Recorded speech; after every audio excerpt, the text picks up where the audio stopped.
ఏం మాట్లాడట్లేదు. మీరు అవసరం కోసం మీ ఇష్టం వచ్చినట్టు మాట్లాడి మీరు మాట్లాడినటువంటి వాటిని మేము చెబుతుంటే వాటిని విమర్శగా తీసుకునేటువంటి పరిస్థితి. మీరు ఏం చెప్పారంటే ఆ రోజు మీరు నరకంలో ఉంటారమ్మా అనేటువంటిది మొదలుపెట్టారు. ఆ నరకాన్ని ఏర్పాటు చేసింది ఎవరండి? మీరే. వాళ్ళకి ఆ నరకాన్ని చూపించింది మీరే. ఎందుకు ఈ మాట చెప్తున్నాం అంటే ఈ రోజుకి 2017 నుంచి అంటే 7-8 సంవత్సరాల క్రితం ₹1,00,000 కట్టించారు టిట్కు వెళ్ళి ఇస్తామని చెప్పేసి. ఆ ₹1,00,000 కట్టిన వాళ్ళందరూ వడ్డీకి తెచ్చి కట్టారు పాపం. అవతల అద్దెంట్లో ఉంటూ అద్దె కట్టుకుంటున్నారు, యువతల ఆ డబ్బులకి వడ్డీ కట్టుకుంటున్నారు. అక్కడ నరకం అనిపించే కాదు, ఇల్లు కట్టు మీరు చూపించినటువంటి ఇళ్లలో నరకం అనిపించే కాదు, మానసికంగా కూడా వాళ్ళు అనేక రకాలైనటువంటి ఇబ్బందులు పడుతున్నారు. ఈ షేర్వాల్ టెక్నాలజీ తోటి ఇల్లు కట్టారంటున్నారు. అదే జగన్మోహన్ రెడ్డి గారు ఆనాడు రాజశేఖర రెడ్డి గారు అక్కడ ఉన్నటువంటి స్థలంలో 125 ఎకరాలు ఆనాడు ఉన్నటువంటి ఎమ్మెల్యే గారు ఆధ్వర్యంలో, కృష్ణార్జున గారి ఆధ్వర్యంలో 125 ఎకరాలు తీసుకుని వ్యక్తిగతమైనటువంటి ఇల్లు కట్టుకోవడానికి ఒక 50 ఎకరాల సుమారులో ఇల్లు కట్టించారు. స్థలాలు ఇచ్చారు, ఇళ్ల స్థలాలు పట్టాలు. దీనికి కూడా ఇచ్చేసారు ఇళ్ల స్థలాలు. 125 ఎకరాలకి ఇళ్ల స్థలాలు పట్టాలు ఇచ్చేసారు. ఒక 50 ఎకరాల సుమారులో కొంతమంది దాంట్లో మెరకేసేసి ఆ మెరకేసినటువంటి దాంట్లో ఇల్లు కట్టుకున్నారు. వాళ్ళందరూ కొంతమంది కట్టుకున్నారు, కొంతమంది పాకలు వేసుకున్నారు. వ్యక్తిగతమైనటువంటి ఇల్లు కట్టుకునేటువంటి దాంట్లో అప్పుడు ఉన్నటువంటి వాళ్ళు ఇల్లు కట్టుకుంటారు. తర్వాత వాళ్ళ పిల్లలు ఎవరన్నా పెద్దవాళ్ళు అయ్యి పెళ్ళి అయిన వాళ్ళు ఏమంటే ఇంకో ఫ్లాట్ పైన వేసుకోవడానికి అవకాశం ఉంటుంది. అంటే రాజశేఖర రెడ్డి గారికి కానీ జగన్మోహన్ రెడ్డి గారికి కానీ ఏదో చేసామని చెప్పి చేతులు దులుపుకునేటువంటి నాయకులు కదా వాళ్ళు. భవిష్యత్తులో వాళ్ళు సుఖంగా కాపురం ఉండాలనేటువంటి ఉద్దేశంలో ఆనాడు రాజశేఖర రెడ్డి గారు ఇచ్చారు.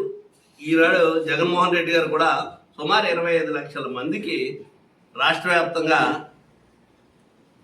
వ్యక్తిగతంగా ల్యాండ్ ఎక్విజిషన్ చేసి ఇళ్ళు స్థలాలు ఇచ్చి ఇల్లు కట్టించి కరెంట్లు ఇచ్చి వాటర్ ఇచ్చి అక్కడ రోడ్లు కానీ లేకపోతే ఉన్న ఫెసిలిటీస్ కానీ వాళ్ళు మౌలికమైనటువంటి అవసరాలు ఏవైతే ఉన్నాయో అవన్నీ కూడా చాలా వరకు పూర్తి చేసినటువంటి విధంగా కాపలా చేస్తున్నారు.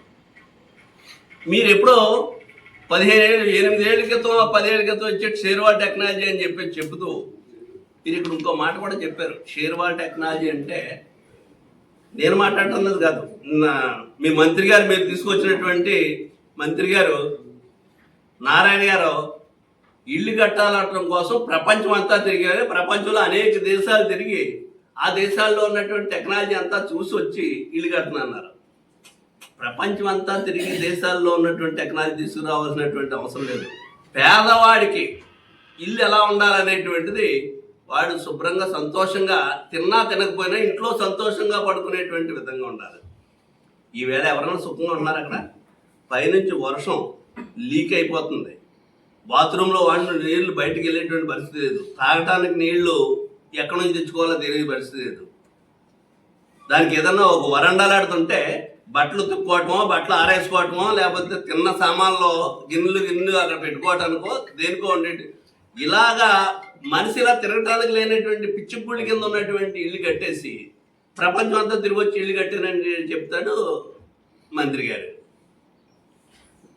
ఆ రోజే ఈ షేర్వాల్ టెక్నాలజీ మీద ఇక్కడ ఉన్నటువంటి మెనపేటలో ఉన్నటువంటి నేను లేనప్పుడు 2019, 18, 19లోనే ఇక్కడ ఉన్నటువంటి రాజబాబు గారు కానీ, ఈ పాపారాయుడు గారు కానీ, అక్కడ ఉన్నటువంటి పట్టాభి గారు కానీ, మొన్న మీ మీటింగ్లో పక్కన కూర్చున్నటువంటి నాయకుడు కానీ చాలామంది దాని మీద మీరు ₹2,000 1800 వసూలు చేస్తున్నారో ఇది చాలా అన్యాయం, మేము 1000కో 1200కో కట్టిస్తామని చెప్పేసి ఛాలెంజ్ చేసినటువంటి పరిస్థితులు ఒకసారి గుర్తుపెట్టుకోండి. మీరు ఇంకా కావాలంటే మన ఇద్దరం కలిసి వెళ్ళి నారాయణ గారితో, మంత్రి సీఎంగా ఆనాటి సీఎం ఈనాటి సీఎం ఆయన కాబట్టి చంద్రబాబు నాయుడు గారితో ఏం మాట్లాడడం కూడా గుర్తుపెట్టుకోండి. మీరు అవన్నీ నేను చెప్పడం అప్పుడు మనందరూ కలిసి ఉన్నప్పుడు అనేక విషయాలు జరిగినాయి, అవి ఇక్కడ చెప్పడం నాకు మర్యాద కాదు. కానీ మాట్లాడిన వాళ్ళు వెళ్తున్నారు కాబట్టి మేము 1000కో 1200కో కట్టిస్తాం, ఇంతగా బాగా కట్టిస్తాం. ఆ రోజుకు ఉండేటువంటి రియల్ ఎస్టేట్లో ఇల్లు కట్టేవాళ్ళకి ఎవరైతే డెవలప్మెంట్ కట్టేవాళ్ళు ఉన్నారో 1000, 1200, 1500లో వాళ్ళు ఎస్ఎఫ్టీకి స్థలంతో కలిపి ఎస్ఎఫ్టీ కట్టించేటువంటి పరిస్థితి. ఇక్కడ ప్రభుత్వం నుంచి స్థలం ఇచ్చి 1800 రూపాయలు వసూలు చేసి బ్యాంకుల్లో లోన్ తీసి దోపిడీ చేసి కొన్ని వేల కోట్లు దోపిడీ జరిగినటువంటి విషయాన్ని మీరు ఒకసారి గుర్తుపెట్టుకోండి. షేర్వాడ్ టెక్నాలజీ ఎవడు సుఖంగా ఉన్నాడో నరకం కనపడుతుంది. ఒకరి మీద 4 నెక్కించారు. 4 అంతస్తులు ఎక్కాలంటే ప్రతి ఇంట్లోని కూడా ఒక పెద్దవాళ్ళు, కొంచెం వయసు ఉన్నవాళ్ళు, కొంచెం ఒళ్ళు ఉన్నవాళ్ళు ఉంటారు. ఎక్కడ దిగుతారు? ఎక్కడ దిగుతారు? అంటే ఇచ్చే చేతులు కడిగేసుకొని దులిపేసుకున్నారు. అన్యాయం చేసినటువంటిది ఖచ్చితంగా ఇక్కడ జోగిస్తున్నారు వాళ్ళకి. నేను ఆ మాట కూడా చెప్పాను. వాళ్ళు సంతోషంగా సుఖంగా ఉన్నారంటే అది నీకే దక్కుతుంది ఆ గౌరవం. వాళ్ళు ఏడుతున్నారంటే వాళ్ళ ఉసురు కూడా నీకే తగ్గుతుంది అనేటువంటిది మేము ఆ రోజు ఆయన ముఖం మీద చెప్పాను. ఆ మీటింగ్లో కూడా చెప్పాను నేను. ఎవరు సుఖంగా ఉంటున్నారు అక్కడ? ఆనాడు ప్రభుత్వంలో పట్టాలు ఇస్తే ఆ పట్టాలు ఇచ్చినటువంటి అన్ని తీసేసుకుని వెనక్కి ఆ ఇచ్చిన వాళ్ళకి కూడా కింద అనేటువంటిది పట్టా ఇచ్చినటువంటి వాళ్ళు తీసేసుకున్న వాళ్ళకి కూడా 3-4 అంతస్తుల్లో ఫ్లాట్లు పెడతారా మీరు? దానికి మళ్ళీ లాటరీ అంటారా? చాలా దుర్మార్గమైనటువంటి విధంగా నడుస్తూ దాన్ని మళ్ళీ డబ్బు కొట్టుకుని సిగ్గు అనేటువంటిది లేకుండా అక్కడ గొళ్ళుమని వాళ్ళందరూ ఏడుతుంటే అవి మళ్ళీ ఓపెనింగ్ అని తీసుకొచ్చారు. ఇప్పుడు అదేదో పెద్ద కార్యక్రమం అంటారు. దాంట్లో ఆయన మాట్లాడేటప్పుడు కూడా ప్రపంచం అంతా తిరిగి వచ్చి నేను ఈ టెక్నాలజీ తీసుకొచ్చాను ఆయన చెప్తాడు మంత్రి గారు. ఏమిటిది? ఆ పక్కనే రాజశేఖర రెడ్డి గారు టైంలో ఇచ్చినటువంటి కృష్ణారాయణ చౌదరి గారు ఇచ్చినటువంటి ఇళ్ళు ఉన్నాయి. ఒక్క మాట చెప్తా నేను, వినండి. మీరు 6000 ఇళ్ళు ఇచ్చేస్తామని చెప్పేసి సంకల్పం వేసుకున్నారు కదా. 100 మందిని నేను ఈ ఛాలెంజ్కి నిలబడుతున్నాను. 100 మందిని ఆ ఫ్లాట్లో ఉన్న వాళ్ళు పిలిచి కూర్చోబెట్టి మేమందరం చాలా సంతోషంగా ఉన్నాం, చాలా ఆనందంగా ఉన్నాం అని చెప్పానండి. మీరేం చెప్తే తింటాను నేను. ఒక 100 మంది చాలు 6000 మందిలోనండి. మనం డబ్బా కొట్టుకోవడం కాదు. అదే ఆ పక్కనే అప్పట్లో రాజశేఖర రెడ్డి గారి టైంలో ఇచ్చినటువంటి వాళ్ళు ఇల్లు కట్టుకున్నారు వైఎస్ఆర్ నగర్లో. అక్కడ మీటింగ్ పెడతాం, వాళ్ళందరినీ పిలిచాలి ఏ రకంగా ఉన్నారనేటువంటిది వాళ్ళని అడుగుదాం. ఇక్కడ ఏమని అడుగుదాం? ఆ ప్రభుత్వంలో చేసినటువంటి దానికి ఈ ప్రభుత్వంలో ఈ దోపిడీ ఇది. ఆ ప్రభుత్వంలో పట్టా ఇచ్చేసారు, మీకు నచ్చినట్టు కట్టుకోండి అని చెప్పారు వాళ్ళకి. ఆ పట్టా ఉన్నవాళ్ళు కొంతమంది అమ్ముకున్నారు, కొంతమంది ఉంచుకున్నారు. ఆ పట్టాలు ఉన్న వాళ్ళు అందరూ ఇల్లు కట్టుకున్నారు. ఆ పైన ఒక అవకాశం ఉంటే పైన వేసుకోవడానికి కూడా చూసుకున్నారు, వేసుకున్నారు కూడా. ఎంత అవసరం అయితే రెడ్డి గారు మొత్తం ఇవన్నీ రద్దు చేస్తాను అని చెప్పేసి అన్నాడు అంటారు. చేయలేదు. చేయకపోతే ఫలితం చూసాం కదా. ఇప్పుడు మీరేం చేస్తారు చెప్పండి? మీరేం మాట్లాడారో చెప్పండి. ఎవరు మోసం చేస్తున్నారు ప్రజల్ని? ఇక్కడ ₹1 కట్టకూడదని చెప్పారు. బ్యాంక్ వాళ్ళు వచ్చి ఆ ఇంటి చుట్టూ తిరుగుతున్నారు. ఇది కాకుండా మేము గతంలో కూడా మొన్న మీటింగ్లో చెప్పారు, మీ కమిషనర్ మాట్లాడాడు గుర్తుపెట్టుకోండి. 2023లో మేము ప్రతిపాదన చేస్తే ఇల్లు కట్టుకోవడానికి ₹1,00,000 డిపాజిట్ చేసినటువంటి వాళ్ళు ఎవరైతే ఉన్నారో, కట్టిన వాళ్ళు ఎవరైతే ఉన్నారో మున్సిపాలిటీకి టిక్ హౌస్ల కోసం ₹1,00,000 కట్టినటువంటి వాళ్ళు అందరికీ వాళ్ళు ఇల్లు వద్దు బాబోయ్ మహాప్రభు మా డబ్బు మాకు ఇచ్చేయని అడుగుతున్నటువంటి వాళ్ళకి డబ్బు ఇచ్చేయడానికి ప్రభుత్వం నిర్ణయం తీసుకుంది. 2023లోనే నిర్ణయం తీసుకుంది. ఆనాటి ప్రభుత్వం ఇవ్వలేదు అన్నారు, ఇవ్వలేదు. ఈనాటి ప్రభుత్వం ఇవ్వండి ఆ డబ్బులు వాళ్ళకి వెనక్కి. మీ డబ్బులు మీకు ఇచ్చేస్తాము, మా లక్ష మా వడ్డీతో ఇచ్చేయండి బాబోయ్ అంటే ఒక్కడు కూడా దాంట్లో ఉన్నాడు. కాపురానికి ఒక్కడు కూడా దాంట్లో ఇల్లు తీసుకోవడం సిద్ధంగా లేరు. ఈవేళ పాకో పందిరి వేసుకుని ఎక్కడో చోట వాళ్ళ తలదాచుకునేటువంటి పరిస్థితుల్లోంచి దీనివల్ల జగన్మోహన్ రెడ్డి గారి స్కీమ్లో వీళ్ళందరూ నష్టపోయారు. ఈ టిట్కో ఇళ్ళలో దూరిపోవటం వల్ల వీళ్ళందరూనే జగన్మోహన్ రెడ్డి గారు వ్యక్తిగతంగా ఇల్లు ఇచ్చినటువంటి దాంట్లో నష్టపోయారు. మీరు ఇక్కడ మోసం చేసి అక్కడ ఆనాడు వైఎస్ఆర్ ప్రభుత్వంలో ఇచ్చినటువంటి పట్టాలన్నీ తీసేసుకుని ఆడ మోసం చేశారు. ఆ పట్టాలు ఉంటే ఇలా ఒక్కొక్క పట్ట 15 లక్షలు 20 లక్షలు 25 లక్షలు విలువ ఉంది. కావాలంటే ఉంచుకుందరు, లేకపోతే అమ్ముకుందరు, పాకా పందిరి వేసుకుందరు అక్కడ. ఈవేళ ప్రజలకి అమ్మా మీరు ఇక్కడ నరకం చూస్తున్నారమ్మా అని చెప్పి చెప్తున్నారు. ఆ నరకాన్ని ఏర్పాటు చేసింది ఎవరో మహానుభావు, నువ్వే ఆ నరకాన్ని ఏర్పాటు చేసేవాళ్ళకి. ఇవన్నీ మొన్న మీటింగ్లోనే మాట్లాడగలుగుతాను నేను.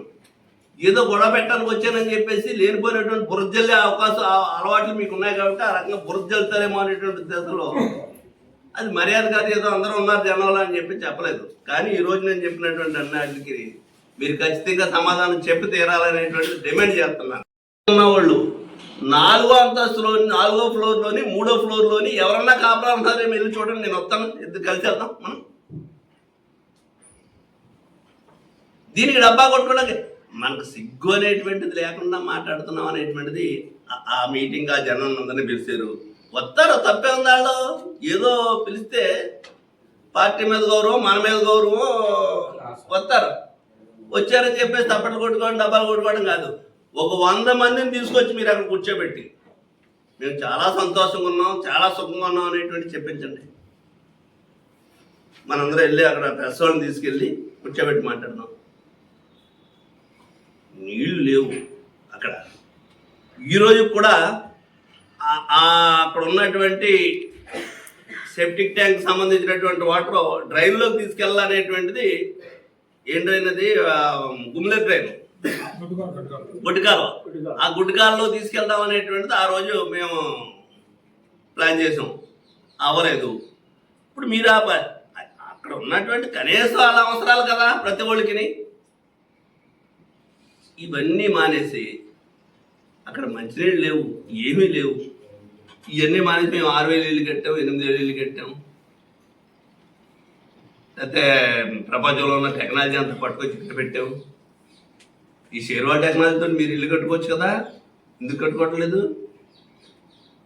కట్టుకోరు మీరు.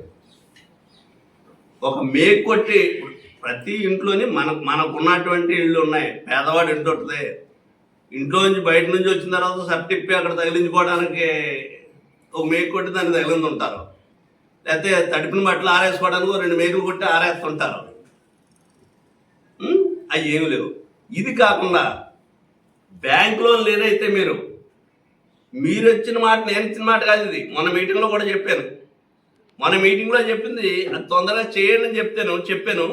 ఇప్పుడు మీ మోసం ఏంటో చెప్తున్నా. 2 నెలల్లో మా ప్రభుత్వం వచ్చేంత 2 నెలలు కూడా అనలేదు. తారీఖులు చెప్పి డేట్ కూడా చెప్పాడు. ఇది 14వ తారీఖునో 13వ తారీఖునో కౌంటింగ్ అయిపోతుంది. ఆ తర్వాత 2 నెలల కాలంలో మీకు ఈ లోన్లన్నీ రద్దు చేస్తాం. నేనన్నది కాదు జోగేష్ గారు, మీరన్న మాట చెప్తున్నాను. లోన్లన్నీ రద్దు చేస్తాం. నేను అక్కడ చంద్రబాబు నాయుడు గారితో మాట్లాడాను, పవన్ కళ్యాణ్ గారితో మాట్లాడాను. మీరు ఎవరో కట్టక్కర్లొద్దని చెప్పారు. కానీ 2 సంవత్సరాలు అయిపోతుంది, 1 సంవత్సరం దాటిపోయింది. ఇవాటి వరకు దాని గురించి ఒక మాట మాట్లాడట్లేదు ఎక్కడ. మీరు బ్యాంక్ వాళ్ళు వచ్చి ఒత్తిడి చేస్తున్నారు. బ్యాంకులో ప్రతి వాళ్ళకి డాక్రా సంఘాల్లోనో ఇంకో సంఘంలోనో దాంట్లోనో సంబంధాలు ఉన్నటువంటి వాళ్ళు ఉంటారు, పేదవాళ్ళు కాబట్టి. ప్రభుత్వం నుంచి ఏ సహాయం వచ్చినా ఆ వచ్చినటువంటి డబ్బులు వచ్చినట్టు బ్యాంకు ఖాతాలోకి వెళ్ళిపోతున్నాయి. వాళ్ళకి ఏదన్నా అమ్మఒడో లేకపోతే ఇంకో దెబ్బ తిరుగునో ఏదన్నా వాళ్ళకి ఏదన్నా డబ్బులు ప్రభుత్వం నుంచి వచ్చిందంటే వాళ్ళ ఖాతాలోకి జమ అయినాయి అంటే ఆ ఖాతా నుంచి డబ్బులు వీళ్ళకి తెలియకుండానే బ్యాంక్కి వెళ్ళిపోతున్నాయి అని అక్కడ చెప్పినటువంటి విషయాలు నేను చెప్పి కదా. ఒకసారి అవసరం అయితే వెళ్ళి మనం ఇద్దరం మీరు వస్తారంటే వెళ్ళి మీటింగ్ పెట్టిన వాళ్ళందరినీ పిలుద్దాం. అవన్నీ నిలుపుదల చేయండి. నిలుపుదల చేసి మీరు ఏదైతే చెప్పారో 2 నెలలు అన్నారు, 2 సంవత్సరాలు అయిపోతుంది, ఇంకా దిక్కు దివాణం లేదు అక్కడ. మీరు ఖచ్చితంగా వాళ్ళందరి తరపున మేము డిమాండ్ చేసేది మీరు చెప్పినటువంటి విధంగా ఆ లోన్లు రద్దు చేయవలసినటువంటి బాధ్యత మీది. పైకి ఎలా వెళ్తారనేటువంటి ఆలోచన లేకుండా చేసి ప్రపంచంలో ఉన్న టెక్నాలజీ అని చెప్తారు మీరు. ఈరోజు మేము డిమాండ్ చేస్తున్నాం అక్కడ లిఫ్ట్ పెట్టి వాళ్ళకే బయట నుంచి